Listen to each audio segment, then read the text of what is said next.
காலையிலே 10 நிமிஷத்துல திருப்தியா பிரேக்ஃபாஸ்ட் செஞ்சு சாப்பிட்டு போகணும்னு நினைக்கிறப்ப, இந்த ரவா பொங்கல ட்ரை பண்ணி பாருங்க. டேஸ்ட் ரொம்ப அருமையா இருக்கும். 1/2 கப் பாசிப்பருப்ப நல்லா வாசனை வர்ற அளவுக்கு வறுத்து எடுத்துக்கோங்க. கலர் மாற வேண்டாம். இத நல்லா கழுவி எடுத்துட்டு 2 கப் தண்ணி ஊத்தி கொஞ்சமா மஞ்சள் தூள் சேர்த்து மீடியம் ஃப்ளேம்ல 4 விசில் வச்சு எடுத்தீங்கன்னா, பருப்பு பார்த்தீங்கன்னா இந்த அளவுக்கு நல்லா குழைய வெந்திருக்கும். இந்த அளவு வேக வச்சு எடுத்ததுக்கு அப்புறமா பொங்கல் செய்ய ஆரம்பிக்கலாம். 2 டேபிள் ஸ்பூன் நெய் சேர்த்துருக்கிறேன். இதுல 1/2 டீஸ்பூன் சீரகம், 1/2 டீஸ்பூன் மிளகு, சின்னதா கட் பண்ண இஞ்சி சேர்த்து நல்லா பொரிய வச்சு எடுத்துக்கோங்க. இதுல கொஞ்சமா முந்திரி பருப்பு போட்டு வறுத்து எடுத்ததுக்கு அப்புறம் பெருங்காயம், கருவேப்பிலை, பச்சை மிளகா போட்டு நல்லா வதக்கி எடுத்துக்கோங்க. இதுல பாத்தீங்கன்னா 1 கப் ரவை சேர்க்கிறேன். ரவையை லோ ஃப்ளேம்ல வச்சு 3ல இருந்து 4 நிமிஷத்துக்கு நல்லா வறுத்து எடுத்துக்கோங்க. இந்த அளவு வறுத்து எடுத்ததுக்கு அப்புறமா தேவையான அளவு உப்பு, கொஞ்சமா மஞ்சள் தூள் சேர்த்துக்கோங்க. மஞ்சள் தூள் ஆப்ஷனல் தான், உங்களுக்கு விருப்பம்னா சேர்த்துக்கோங்க.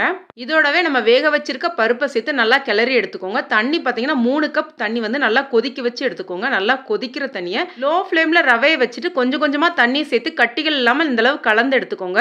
பொங்கல் இந்த அளவு தளன்னு இருக்கும்போது லோ ஃப்ளேம்ல ஒரு 3 நிமிஷம் மூடி வச்சு எடுத்துருங்க. 3 நிமிஷம் கழிச்சு நல்லா ஒரு வாட்டி பெரட்டி எடுத்துட்டு கேஸ் ஆஃப் பண்ணிட்டு திரும்ப ஒரு 3 நிமிஷம் மூடி வச்சுட்டு சுட சுட சர்வ் பண்ணீங்கன்னா டேஸ்ட் ரொம்ப அருமையா இருக்கும். இந்த ரவா பொங்கலை செஞ்சதுமே சுட சுட சாப்பிட்டுருங்க. அப்பதான் டேஸ்ட் நல்லா இருக்கும். அதோடவே சாப்பிடும்போது கொஞ்சமா மேலே நெய் ஊற்றிட்டு சாப்பிடுங்க. அப்பதான் ரொம்பவே அருமையா இருக்கும். கண்டிப்பா ட்ரை பண்ணி பார்த்துட்டு கமெண்ட் பண்ணுங்க. வீடியோ பிடிச்சிருந்துச்சுன்னா லைக் பண்ணுங்க. நன்றி, வணக்கம்.